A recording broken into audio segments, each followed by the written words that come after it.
ફરિયાદ એવી છે કે મારા જ્યાં હું શાળામાં અભ્યાસ કરાવતી હતી એ શાળાનો સિનિયર વિદ્યાર્થી મારી સાથે ફેસબુક થ્રુ એણે મારો કોન્ટેક્ટ કર્યો અને વાતચીત ચાલુ થઈ એ દરમિયાન જ એણે મને લગ્નની લાલચ આપી અને મારા પૈસા પડાવેલ છે અને મારા ઘરમાંથી સોનું જે એણે વેચાવીને મતલબ સોનું લઈ લીધું છે અને ચોરી છુપીથી અને વેચી નાખ્યું છે અને મેં એને ઓનલાઈન પેમેન્ટ અને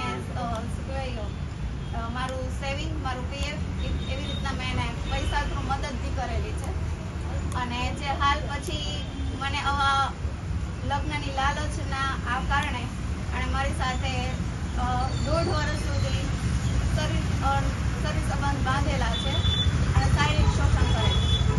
સર એમનું નામ છે ધ્રુવલ પંકજભાઈ દેસાઈ. ખાલી અમૂલ પાર્લરનો શોપ છે અમૂલ પાર્લરની.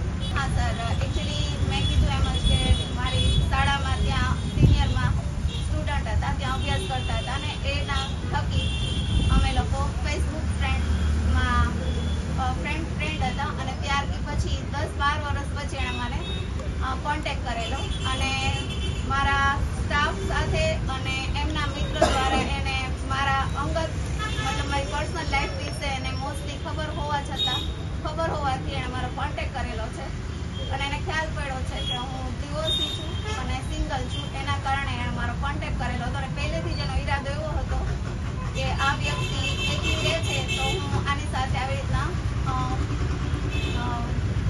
આગળ રિલેશન વધારું. સર, જ્યારે હું 2012 અને 13 મેં સ્કૂલ જોઈન કરી ત્યારે એ વિદ્યાર્થી 10મા ધોરણમાં હતા.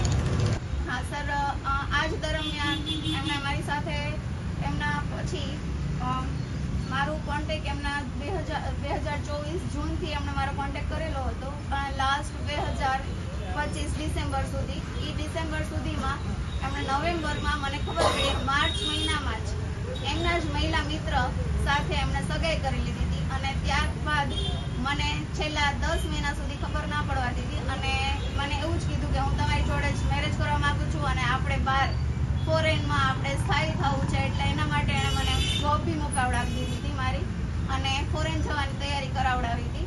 અને જ્યારે ખબર પડી સર કે એમની સગાઈ થઈ ગઈ છે, એમના મમ્મી અને એમના મંગેતર મારા ઘરે આવીને મારી સાથે બહુ બધી મને અપશબ્દો કીધેલા છે, ન બોલવાનું બોલેલા છે અને એમના મમ્મી ખાસ એમના માતુશ્રી નીલેશ્વરી દેસાઈ જે મારા ઘરે આવીને મને ધમકાવી ગયા છે. એમના મંગેતર પણ આવેલા હતા મારા ઘરે અને મને એવું કીધેલું કે આમની સગાઈ થઈ ગઈ છે, તમે આને કેવી રીતના આને મારા છોકરાને તો પૈસાથી ફસાયો છે, તું એટલી બધી મોટી કરોડપતિની દીકરી છો કે તું બધાને બોલાવે છે. અને સર, ન બોલવાના ઘણા બધા શબ્દો બોલેલા છે અને ખાસ કરીને મને એવું કીધેલું છે કે તું મને ઓળખતી નથી. એમના માતાએ તું મને ઓળખતી નથી, હું ગોંડલની ગુંડી છું અને રૈયાણીની દીકરી છું. આવા બધા શબ્દો બોલી અને મને ધાક ધમકી આપેલી અને એ બાદ ધ્રુવલ દેસાઈએ મને જ્યારે ખબર પડી કે એમને પોતે પકડાઈ ગયો મારા ઘરે જ, એની મંગેતર એને ફોલો કર્યો એટલે મારા ઘરે જ પકડાઈ ગયો છે. અને સર, આ 1.5 વર્ષમાં મારા ઘરે સવાર બપોર સાંજ 3 ટાઈમ મારા ઘરે આવતો અને એઝ અ મને વાઇફની જેમ ટ્રીટ કરેલી છે સર. અને અમે કન્ટિન્યુ આ 1.5 વર્ષમાં બહાર જઈ આવેલા છીએ. ઓલમોસ્ટ ગુજરાતમાં એણે મને 4 ધામની યાત્રા કરાવેલી છે અને થાઈલેન્ડ મે મહિનામાં મને 10 દિવસ થાઈલેન્ડ પણ લઈ ગયો હતો.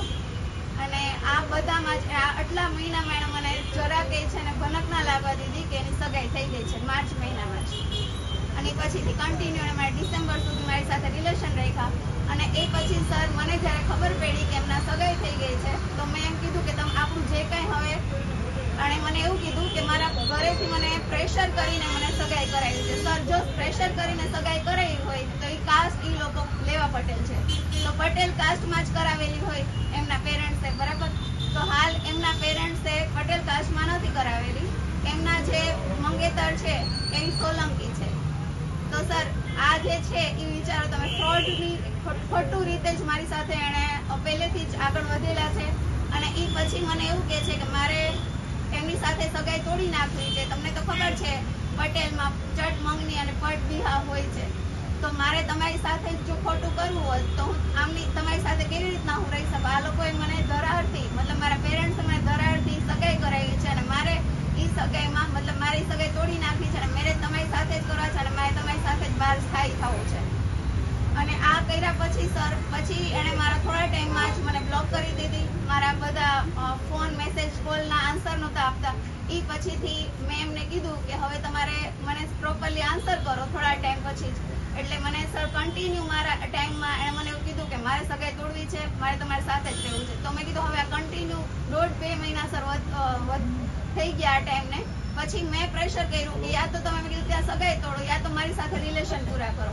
બરાબર સર. તો એણે એ ટાઈમમાં જ મને નંબર બ્લોક કર્યા, મારો કોન્ટેક્ટ કરવાનું બંધ કરી દીધું અને મારા ઘરે આવવાનું બંધ કરી દીધું. સર ત્યારે હું એમના શોપે ગઈ અને શોપે હું જ્યારે ગઈ ત્યારે મને એના એવા શબ્દો કીધા કે હું તમને ઓળખતો નથી, તમે કોણ છો, અહીંથી નીકળ.